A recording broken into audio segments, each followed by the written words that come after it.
Dr. Bowden. Believe it or not, this is my first press conference. I ask you to be nice. I have four very protective boys that know how to access my Twitter account, and they have no filter, so please be nice. It's hard for me to believe that I'm sitting here. About a week and a half ago, my frustrations came to a head and sent an email to my patients. And I'm a small practice. I'm a solo physician. I've been here for 2 years.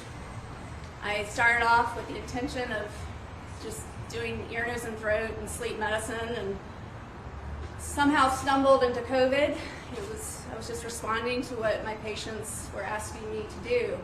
They wanted to get tested because they didn't have access to testing, and I found a way to do that. And I never rationed testing. I provided access when access was hard to come by. So over the span of the pandemic, I've been open 7 days a week. I've tested over 80,000 people, and I have treated about 2,000 people. I'm a good doctor. I fight for my patients. I treat my patients the way I would want myself treated. I've been on the other end of the patient-physician relationship. As a mom of 4 boys, I basically spent 5 years as a patient, 5 straight years of pregnancy. So I know what it's like. And when I opened this practice, my intention was to treat people the way I would want to be treated as a patient, and to treat people the way I would treat a loved one. And that is how I have treated my patients during COVID. So it was quite a surprise to me last Friday when I got a text message from the Houston Chronicle telling me that my hospital privileges had been suspended. It's not the way things like this are normally handled. I have very loose ties to Methodist. I only have privileges there in case I have a patient that is so sick that they need to be hospitalized. And I'm proud to say that because of my early and aggressive treatment for patients with COVID, I have not needed to admit anybody to Methodist. So I'm not quite sure why I became their target, although I think based on their history of being the first hospital in the country to mandate vaccines for their employees, that they are using me as an example based on what they have read, which I have not sent to them, but I've sent to my patients, and I have vocalized on Twitter. But since when is that a reason to take away somebody's hospital privileges, try to take away their license? I'm not saying Methodist is doing that, but there are groups that are targeting doctors like myself that are just simply trying to speak about what they are seeing. And I don't have research papers to back what I'm doing personally. I have tons of data. I have tons of clinical experience. And when I speak to my patients about what is going on, it is based on my clinical experience. And that should be good enough. And I'm not sure in this day and age, apparently it's not. It's astounding to me as a physician that I'm not entitled to my medical opinion. I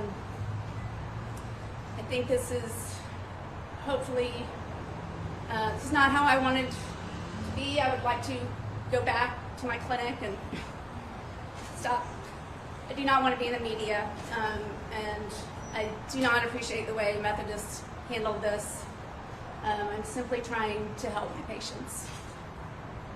So, Doctor, why hold a press conference? Because my name is being vilified. I have people leaving fake reviews on my website, all over the media. I have people calling me a sister of the devil and misconstruing my intentions. So I want to set the record straight. I don't feel like I'm getting fair coverage of my side of the story. Dr. Bowden, I guess the issue from Methodist standpoint, some of the people online, is that you're using ivermectin, which has not been proven effective by the FDA against treatment of COVID-19. I guess kind of explain to us why you have used it to treat patients. Well, when I did a survey of all the patients that I've treated with monoclonal antibodies, and I asked them what medications they're taking, 30% of them said they are taking ivermectin, which is a large number of people.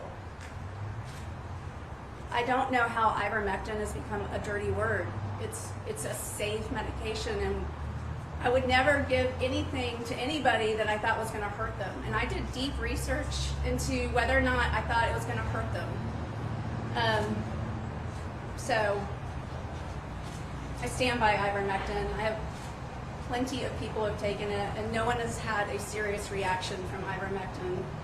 Again, it's clinical experience. So the 30% of patients that you surveyed, are they the ones that you treated with ivermectin or others? No, the 30% of the patients that I've treated with monoclonal antibodies all told me they were taking ivermectin at the same time.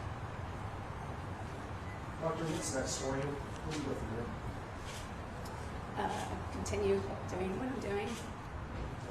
Are you considering any kind of legal action against Methodist at this point? I'm not going to comment on that. Have you had any conversations with anybody at Methodist directly, either? No. So all of this has happened through social media or what you've Well, read? they have sent me official letters, but there have been no conversations. Do you plan to have any? I'll have to ask my lawyer. I don't know. What's the message does Methodist you want to deliver today? Well, Methodist has touted itself as the example that the rest of the country should follow in terms of vaccines.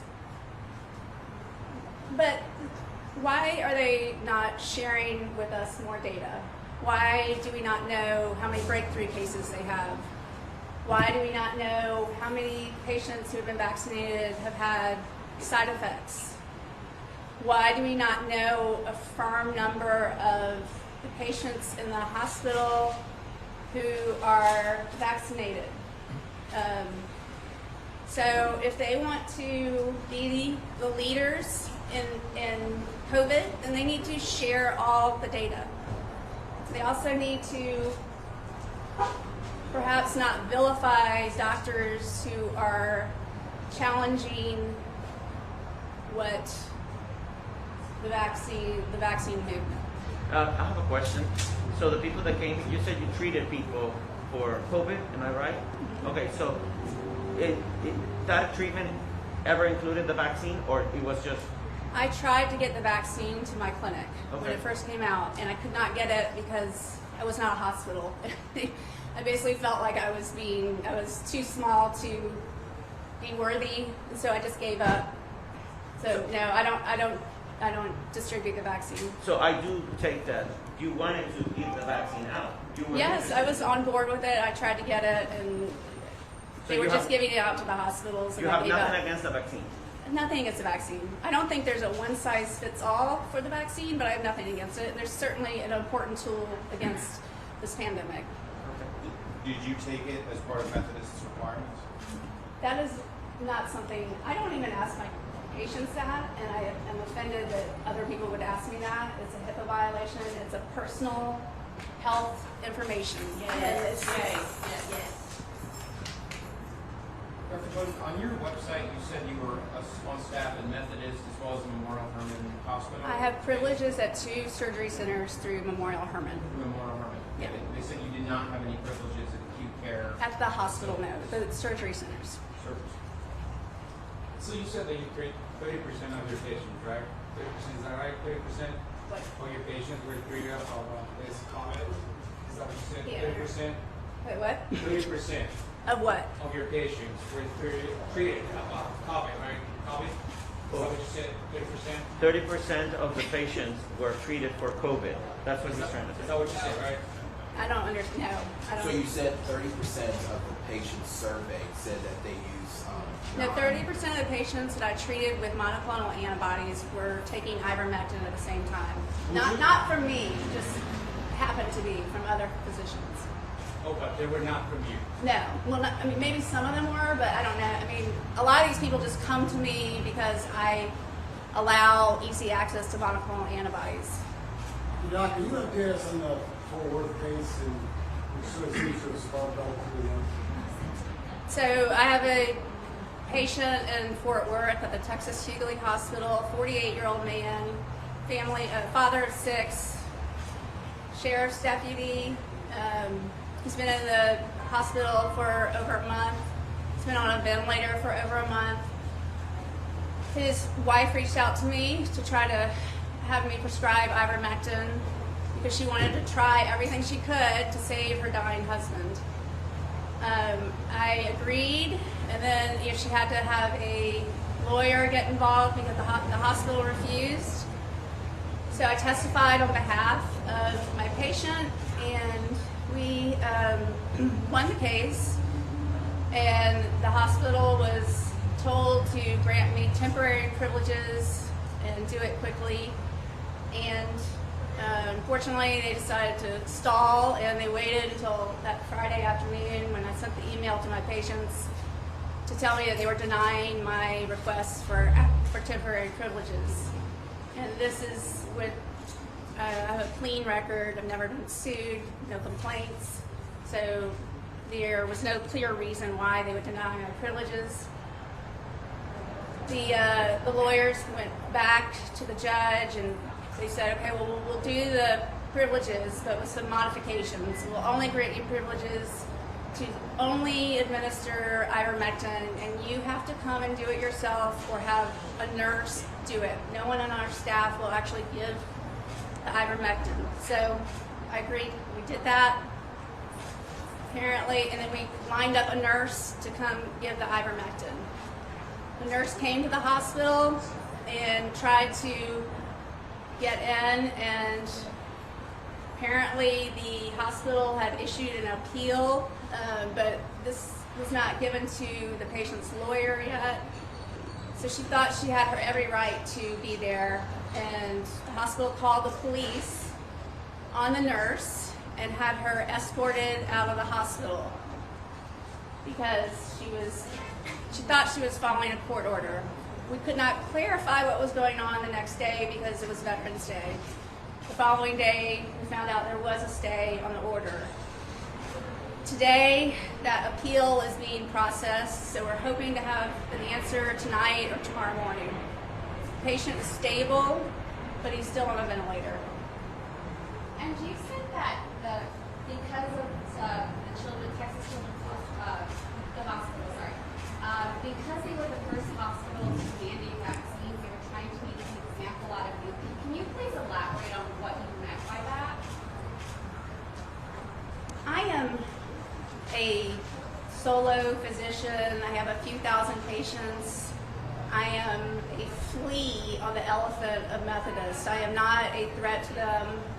I don't quite understand why they need to single me out with this. They could have suspended my privileges very quietly. But instead, they took it straight to the media. I wouldn't be here right now if it weren't for them taking it to the Houston Chronicle. So I think they're trying to make an example out of me. I think they're trying to show people, okay, if you speak your mind, if you dare challenge the vaccine agenda, then this is what happens to you. You stand in front of your clinic with 20 reporters and, they beat you down. Do you have an idea how many patients you've been treated with ivermectin? A few hundred, probably.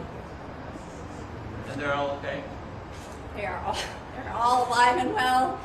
I had one patient tell me she suffered temporary blurry vision, but she wanted to keep taking it nonetheless. But that's all I've had.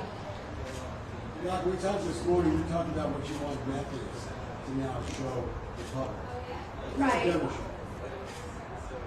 do you want them to show? I want them to show all their data. Let's have some data transparency. If they are so confident in their position, let's see it all. Let's see complications, complaints. Let's see breakthrough cases. Let's see all their data. Dr. Bowden, have you been contacted by the Texas Medical Board in relation to anything that's gone on in Houston specifically? Well, no, not Houston, but there is an online group targeting me, encouraging the public to report me to the medical board. And have you received any correspondence directly from the Texas Medical Board? Yes, regarding the patient in Fort Worth. What do you say to the FDA? Because obviously you know that only medicines that are approved by the FDA can be given to patients, but maybe there's a problem. I mean, This is an awful. Ivermectin before I started prescribing ivermectin, I went to the original study where FDA approved it for human use, and I made sure to research the data and the safety. That was the first thing I did. So it is definitely an FDA-approved drug. There's a difference. It's an off-label use of an FDA-approved drug, which is done very commonly.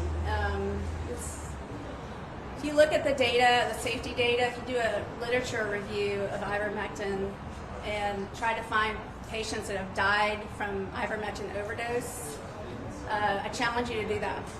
Ma'am, how do you feel about this whole thing? How do you feel about this whole incident, this whole thing? I mean, on the one hand, it's very stressful. On the other hand, I have been overwhelmed by the support that I've received. It is not what I expected. I have received support from Switzerland, Australia, all over the world. I think people are scared to speak up. And so it's been gratifying in that regard. I mean, I've created a lot of enemies, but I've made many more friends. And so, I mean, I hope something good comes of it. Are you a political doctor like the Methodist said? Prior to COVID, I had absolutely no interest in politics. I have been sort of forced into an area of politics, but prior to COVID, I had zero interest in politics. How would you like this whole thing to end? Eliminate the mandates. Let people have a choice in how they deal with COVID. Recognize that early treatment is effective, but most importantly, I mean, we all want autonomy over our body. We don't want somebody telling us you have to have an injection. I think that there's got to be protection for doctors that have concerns, and I think that we need to get the politics out of healthcare. Anything else, guys? Thanks, Doc. Thank you.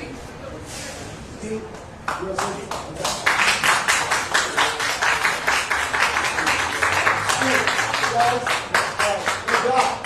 The Doc's lawyer's here. If y'all have any legally kind of questions. Can you give us your first and last name for us? Sure. Steve Mitby. Okay, so will you tell us your name one more time? Stephen Mitby. Stephen Mitby. My law firm is Seiler Mitby. Please spell your last name, sir. M-I-T-B-Y. And can you tell us how you became involved with the situation? Sure. I was hired by Dr. Bowden after Methodist announced on Twitter that they were suspending her privileges. We did a full investigation of this situation, and what we have found is Dr. Bowden is standing up for choice. She's standing up for choice by patients. She's standing up for the choice to receive early treatment for COVID. She's not forcing anybody to take monoclonal antibodies or ivermectin, but she believes that you should have a choice to do that because it's your health. And in this environment, there is no FDA-approved treatment for COVID. Every treatment that's being offered is being done off-label. And 2 years ago, nobody even knew what COVID was. So there hasn't been time to do the full kinds of studies that are needed to meet the FDA standards for approval of COVID treatment. But what we do know is that there is medical evidence and a lot of prominent doctors out there that believe that the treatments she's using which don't just include ivermectin, they include other drugs as well. But they work, and her track record speaks for itself. She's treated about 2,000 patients, as she said, and she hasn't had to admit anybody to the hospital. Sir, is your client suing Methodist Hospital? We have no comment on that at this time. Prior to last Friday night, she had a great relationship with Methodist Hospital, and she's proud of the work that she's done with colleagues.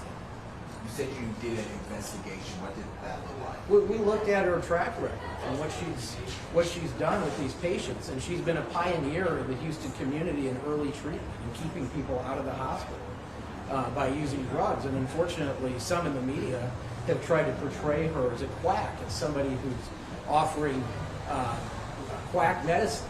And that's just not the case. She's using protocols that are being used by physicians all over the country with great success. Do you have any clinical what she's been done, like any data on the patient that she's Just treating? her data, the fact that she's treated about 2,000 people and kept them out of the hospital. That's strong proof. There are other studies that support what she's done, and I'd encourage you to look at the What work. other studies? Well, there have been academic studies. I mean, you look at the work being done by Harvey Rich at Yale University, look at the work being done by a lot of other academic physicians. There's plenty of literature about this, but I can speak to what she's done, and she's treated 2,000 patients successfully. So can you talk about where you go from here, just what are your next steps? Well, first of all, we want to correct the record and show the public what a great physician Dr. Bowden is. And we want to talk about her success and refute the negative and false message that Methodist put out on Twitter. It's very unprofessional for a hospital to be attacking a solo practitioner on Twitter instead of having a conversation with her. And so that's why we're here today. After that, I don't know what we're going to do. She has a number of options that she's considering, but the most important thing for Dr. Bowden is to keep treating patients, and that's what she's doing. So one of the options is a lawsuit for defamation? I have no comment on that at this time. She's considering a lot of different options, but the most important option is to keep treating her patients. Because I think that, let's have any questions. I think the doc does want you to go to Methodist today and ask them to release their data, right? I think it's very important to see Steve talk more about it. And maybe he's the one that should do it. But if they're going to be like the COVID experts, then tell people everything, right? Who's had infections? How many percent of people who were vaccinated and have COVID? It's not to say it's bad, good, but if they really want to treat everybody the same, and tell Houstonians the truth. Right, it's time to have a scientific debate about this and not just attack people on Twitter. Unfortunately, this issue's become politicized. It shouldn't be. It's about science. Let's see the data. Thank you. Thank you. Is that with a V or PH? With a V. Thank you.